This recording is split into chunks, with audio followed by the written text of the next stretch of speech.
महाभारत की प्रमुख स्त्री पात्र द्रौपदी ने अपने पूर्व जन्म में प्रभु शिव से 5 वरदान मांगे थे, जिसके परिणाम स्वरूप उन्हें पांडवों के रूप में 5 पति मिले थे। लेकिन पुराण में एक ऐसी महिला का भी नाम मिलता है जिसके 1 या 5 नहीं बल्कि 10 पति हुए। इस कहानी को समझने के लिए हम आपको ले चलते हैं उस काल में जहां धरती के प्रथम चक्रवर्ती सम्राट पृथु का वंश पृथ्वी को संरक्षित रखे और संभाले हुए था। इसके बदले पृथ्वी अन्न, वनस्पति और समृद्धि प्रदान करती थी। इसी वंश में प्राचीन वही का जन्म हुआ जो आगे चलकर एक महान शासक साबित हुए। भागवत महापुराण स्कंद 4, विष्णु पुराण और मत्स्य पुराण संदर्भानुसार के अनुसार प्राचीन वही का विवाह समुद्र की पुत्री से हुआ और उनसे 10 पुत्र उत्पन्न हुए जो सामूहिक रूप से प्रचेता कहलाए। प्रचेता विषय वासना और शक्ति के नहीं, नारायण की भक्ति के आकांक्षी थे। उनकी भक्ति साधारण भक्ति नहीं थी, वो ऐसी भक्ति थी जिसमें राज्य, सत्ता, अहंकार, युद्ध और कर्तव्य सब पीछे छूट जाते हैं और केवल नारायण का नाम शेष रह जाता है। वर्ष बीत गए। वृद्ध प्राचीन वही ने सोचा कि अब पृथ्वी के शासन का भार पुत्रों को दे देना चाहिए। उन्होंने राज परंपरा अनुसार हर पुत्र को एक-एक जमीन से उखड़ा हुआ पौधा भेजा। वैदिक राजधर्म में यह प्रतीक था कि भूमि अब नए राजा की प्रतीक्षा कर रही है। उखड़े पौधे को पुनः रोपकर उसे फलवंत करना उसी का कर्तव्य है जो भूमि का संरक्षक बनेगा। प्राचीन वही को पुत्रों के आने की उम्मीद थी, लेकिन उसकी जगह उनके पास पौधे लौट आए। वंश बढ़ाने व पृथ्वी संभालने की बात पर 10 भाइयों की चेतना में एक ही स्वर उठा था, जिसे उन्होंने अपने पिता को बताया। न शासनम वाछामहे, न वाछामहे संसारम, केवलम विष्णु भजनम। यानी हम कैसे शासन करें जब हम स्वयं नारायण द्वारा संचालित हैं। उनके पिता ने उन्हें समझाया, पृथ्वी केवल धर्म नहीं, राजनीति व मनुष्य भी मांगती है। भूमि को केवल भक्त नहीं, संरक्षक भी चाहिए। बहस लंबी चली और अंत में प्रचेता ने कहा, ठीक है, हम तब करेंगे। यदि विष्णु हमें शासन का आदेश देंगे तो हम स्वीकार करेंगे, यदि नहीं तो आप हमारे भक्ति जीवन में बाधा नहीं डालेंगे। राजा ने सहमति दी।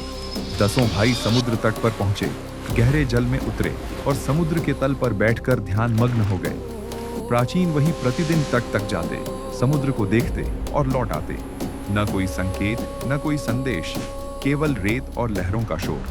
वो समुद्र से कहते, मेरे पुत्रों को लौटा दो। पर समुद्र बस हंस देता था। प्रचेता का ध्यान तोड़ना उसके बस में भी नहीं था। और इस प्रकार 10,000 वर्ष बीत गए। आखिरकार वो क्षण आया जब प्रचेता की भक्ति से संतुष्ट भगवान विष्णु ने दर्शन देने का निर्णय लिया। नीले धुंध में एक आकृति प्रकट हुई। शंख, चक्र, गदा और पद्म धारण किए विष्णु 10 भाइयों के समक्ष आए। उनके वचनों ने समुद्र को चीर दिया। तुम्हारी भक्ति प्रशंसनीय है, पर तुम्हारे पूर्वज पृथु ने पृथ्वी को नया रूप दिया था। तुम उसकी वंशधारा हो। धर्म और कर्म अलग नहीं आत्रा। तुम धरती के प्रति उत्तरदायी हो। यदि ये आपकी इच्छा है तो हम शासन करेंगे। धरती पर लौटो। भूलोक को तुम्हारी आवश्यकता अब पहले से अधिक है। पहले से अधिक? 10 भाइयों के मन में कंपन दौड़ गया, पर उत्तर देने वाला अब वहां कोई नहीं था। विष्णु विलुप्त हो चुके थे, केवल वाक्य की प्रतिध्वनि शेष थी। भूलोक को तुम्हारी पहले से अधिक आवश्यकता है। प्रचेता समुद्र से बाहर आए तो दृश्य अकल्पनीय था। शहर नहीं थे, किले नहीं थे, राज्य नहीं था, मनुष्य नहीं थे। केवल एक विराट वन, अनंत, सघन और भयानक। वृक्ष इतने विशाल कि उनका तना समुद्र से आसमान तक जाता प्रतीत हो। वे कई दिनों तक उस जंगल में चलते रहे, पर एक भी मनुष्य नहीं दिखाई दिया। न कोई ऋषि, न कोई ग्राम, न कोई मार्ग। ये पृथ्वी अब केवल वन थी। तभी आकाश में सूर्य देव का तेज फूटा। उन्होंने प्रचेता को पूरी स्थिति समझाते हुए कहा, तुम 10,000 वर्षों तक सागर के नीचे थे। तुम्हारे पिता का देहांत हुआ। राज्य बिना राजा के रह गया।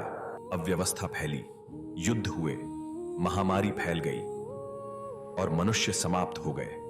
केवल वन जीवित रहा। प्रचेता के अंदर क्रोध जाग उठा। उन्हें वन किसी दैत्य की तरह लगे जिसने उनके वंश के कार्य को मिटा दिया था।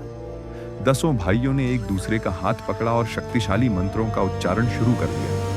उनके ऐसा करते ही आग के गोले और तूफान चारों ओर तबाही मचाने लगे। प्रचेता बदला लेना चाहते थे, वे वन को समाप्त कर देना चाहते थे। पृथ्वी जल रही थी, उसे बचाने वाला कोई नजर नहीं आ रहा था। तभी आकाश से एक आवाज गूंजी, रुको, पृथ्वी की ये हालत तुम्हारे कारण है।